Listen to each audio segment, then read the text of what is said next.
안녕하세요. 여러분의 건강지킴이 변화몽입니다. 오늘은 폐의 생리에 대해 살펴보겠습니다. 먼저 폐의 오행에 대해 말씀드립니다. 계절은 가을이고 오색은 흰색이며 오미는 매운맛이고 오지는 슬픔, 오성은 의로움, 승지는 희승우입니다. 폐의 계절은 가을입니다. 그래서 폐가 약한 분들은 서늘한 가을이 오면 감기나 비염, 기침 등으로 힘들게 보냅니다. 오장이 지배하는 이목구비, 즉 오관은 코로 폐가 약한 사람들은 코가 발달하지 않았습니다. 보통은 코가 작거나 콧방울이 좁고 콧등이 작아 콧속이 보이기도 합니다. 또한 콧물이 잘 흐르거나 코가 자주 막히고 재치기도 자주 하며 마른 기침도 하고 피곤하면 목이 쉽게 쉬기도 합니다. 폐의 색은 흰색입니다. 폐가 약한 분들은 얼굴과 피부가 하얗게 됩니다. 폐가 약하면 기운이 없게 되고 혈액이 부족해져서 혈색이 돌지 않고 하얀 물감을 덧칠한 것처럼 하얗게 됩니다. 특히 폐결핵에 걸린 분들은 피부가 정말 하얘서 피부무인이라 불리기도 합니다. 음식도 하얀색이 좋은데요. 인삼, 도라지, 더덕, 마늘, 배, 무, 양파 등입니다. 폐의 맛은 매운맛입니다. 폐가 약한 사람들은 주로 몸이 찹니다. 손발도 차고 아랫배도 차가운데 이때 매운 음식을 먹으면 몸에 열을 내고 체온을 올려 감기도 예방하고 면역력도 높일 수 있습니다. 매운맛 음식은 마늘, 양파, 달래, 무, 고추, 파, 생강 등입니다. 폐에 깃드는 감정, 오지는 슬픔입니다. 폐의 계절은 가을이죠. 인간 입장에서는 가을은 추수의 계절이라 기분이 좋지만 곡식 입장에서는 칼이나 낫에 의해 죽임을 당하게 되니 가을의 자연은 생명을 잃고 살기가 돌게 되는 겁니다. 그래서 사람도 가을이 되면 마음이 울적하게 됩니다. 여러분도 아시다시피 연예인들이 자살을 가을에 가장 많이 하는 이유가 가을에 기분이 더 우울해지고 슬퍼지기 때문입니다. 옛사람들은 이런 자연의 섭리를 존중해서 죄수를 사형시킬 때에도 자연의 살기가 도는 가을에 했습니다. 봄은 만물이 생장하는 계절이므로 봄에는 사형시키지 않고 가을에 했으므로 가을에 처형당하지 않으면 한 해를 더 살 수 있게 되었던 것입니다. 오랜 시간 슬퍼하게 되면 폐의 기가 소모되어 폐가 쉽게 손상됩니다. 그래서 우리 주변에서 사랑하는 사람이나 자식을 잃은 사람들은 슬픔을 이기지 못해 기진맥진하여 쓰러지는 경우를 많이 보셨을 겁니다. 폐는 우리 몸에 기를 주관하는데 큰 슬픔에 빠져 있게 되면 기운이 다 빠져나가 결국은 내 몸 하나 가누지 못하고 쓰러지게 되는 것입니다. 폐의 승지는 희승우입니다. 기쁨이 슬픔을 이긴다는 말입니다. 기쁨은 심장의 감정이고 슬픔은 폐의 감정입니다. 앞서 배운 대로 쇠는 불로 녹이므로 화극금입니다. 다시 말씀드리면 슬픔이 기쁨을 이기므로 슬프거나 우울할 때는 즐거운 생각이나 코미디나 재밌는 영화를 보면 저절로 슬픔이 사라진다는 뜻입니다. 심장은 몸의 굿주지간, 즉 임금이므로 모든 장기와 감정을 극할 수 있습니다. 그래서 기쁨은 희승사, 생각도 이기고 희승공, 두려움도 이기고 희승노, 분노도 이기는 것입니다. 성경은 항상 기뻐하라고 했고 잠언에는 마음의 즐거움은 양약이라도 심령의 근심은 열을 마르게 하느니라고 말하고 있는데요. 우리가 아무리 힘든 상황에 처해 있다 하더라도 즐겁고 기쁜 마음을 가지면 마음도 편해지고 몸도 병에 걸리지 않는다는 기가 막힌 처방인 것입니다. 감정으로 감정을 치료하는 이정치정으로 한 여자를 치료한 사례를 말씀드리겠습니다. 주모 의원이 한 여자를 치료한 사례인데요. 평소에 사귀던 남자와의 결혼을 양가 부모로부터 허락받은 후 지압이 될 사람이 횡상길을 떠나 2년 동안 돌아오지 않았습니다. 기다림에 지치고 혹시 남편 될 사람이 잘못되지 않았나 하며 슬픔에 잠긴 그녀는 그만 병이 나고 말았습니다.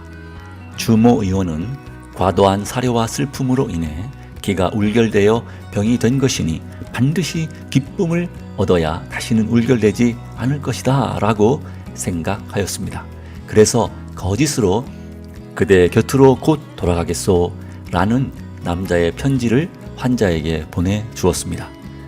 병은 눈에 띄게 호전되었으며 기쁜 마음으로 남자가 돌아오기를 기다렸습니다. 그리고 3개월 후 정말 지아비가 돌아오자 병이 있은 듯 나았다는 이야기입니다.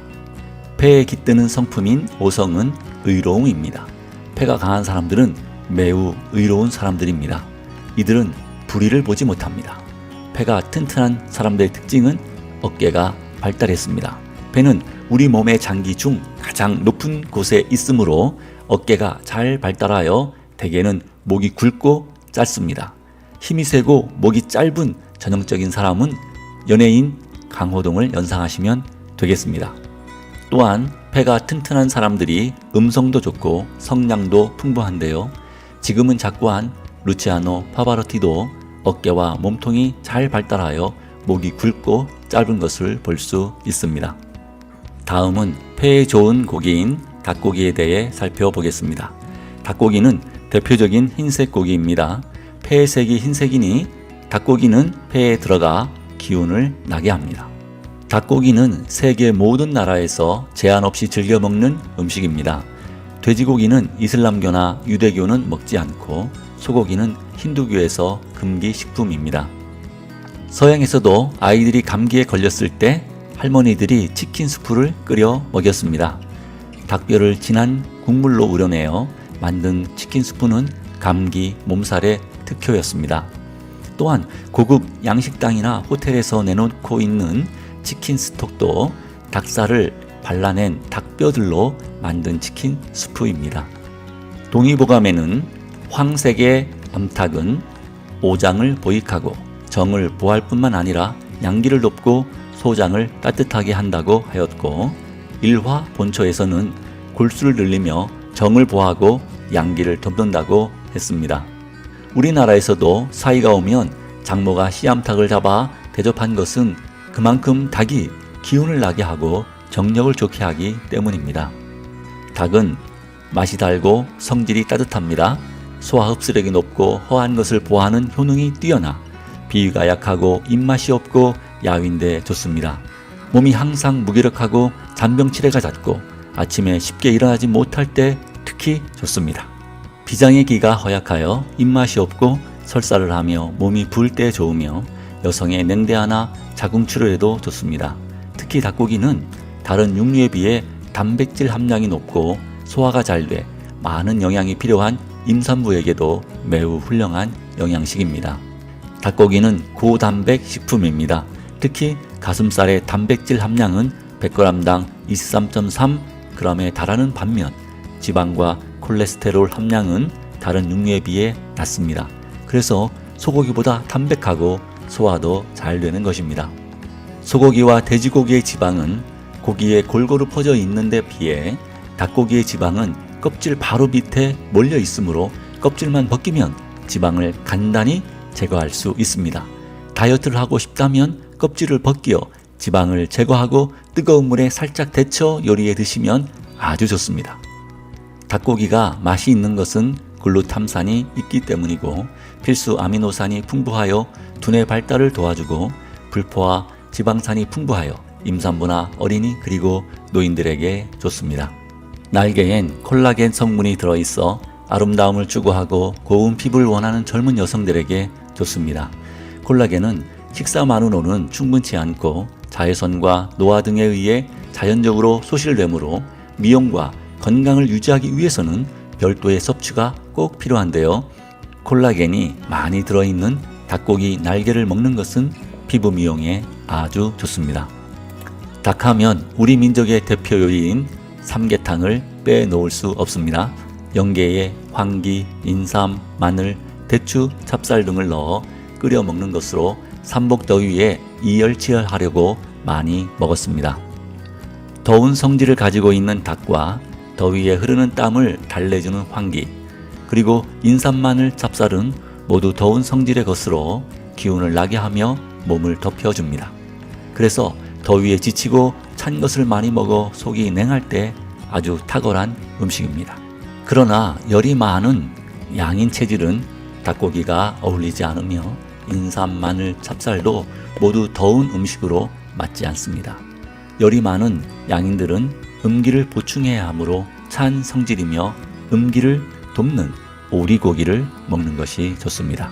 다음은 폐 과일인 복숭아입니다. 옛날 할아버지 할머니들은 감기 몸살이 나거나 입맛이 없을 때 복숭아 통조림을 드셨습니다. 앞서 말씀드린 대로 폐는 기운을 주관하고 복숭아가 폐의 과일이니 병이 들거나 기운이 없을 때 복숭아를 드신 것은 오행의 원리에 따른 아주 의학적인 습관이었습니다. 저와 함께 사는 사람도 기운이 없을 때마다 저에게 복숭아 통조림을 사달라고 합니다. 아마도 어려서 조부모님들과 함께 자라며 자신도 모르게 몸으로 배워진 것 같습니다. 그래서 복숭아 통조림을 사달라 하면 집사람이 기운이 떨어졌구나 하고 열심히 사다 줍니다. 복숭아는 저장성이 없어 통조림으로 보관할 수밖에 없었습니다. 그래서 요즘은 집에서 직접 병으로 조림을 만들어 냉장고에 보관하셨다가 드시는 분들도 많습니다. 복숭아는 아름답고 수줍은 여인의 볼처럼 보여 여인의 상징이기도 하고 중국에서는 신선들이 먹는 과일이다 하여 선도라 불렀고 장수를 상징하는 수도라 불리기도 했습니다. 복숭아는 충분한 철분을 가지고 있는데요. 사과와 배보다 약 4배에서 6배 정도 더 많은 철분을 가지고 있어서 빈혈이 있는 분들에게도 도움이 됩니다. 칼륨도 함유하고 있어 체내에 쌓여있는 나트륨을 체외로 배출해주는 효과가 있어서 혈압도 내려주고 뇌졸중의 발생도 예방해 줍니다. 복숭아는 식이섬유질인 펙틴을 많이 함유하고 있습니다. 변비 예방은 물론 담배의 니코틴을 제거해줘서 흡연자들에게도 좋습니다. 황도에는 베타카로틴이 풍부하게 들어있어서 혈관 질환과 암을 예방하는 데 매우 도움이 되는데요. 황도에는 베타카로틴이 1000도에 21배, 100도에 85배나 많이 들어 있습니다. 1000도 복숭아에는 강력한 항산화 능력을 가진 플라보노이드가 풍부하게 들어있어 뼈 조직을 파괴하는 파골 세포의 활동을 억제하고 칼슘의 흡수를 도와서 골다공증 예방에 아주 효과적이라고 합니다. 오늘은 여기까지 하겠습니다. 끝까지 경청해 주셔서 감사드립니다. 구독, 좋아요 부탁드립니다.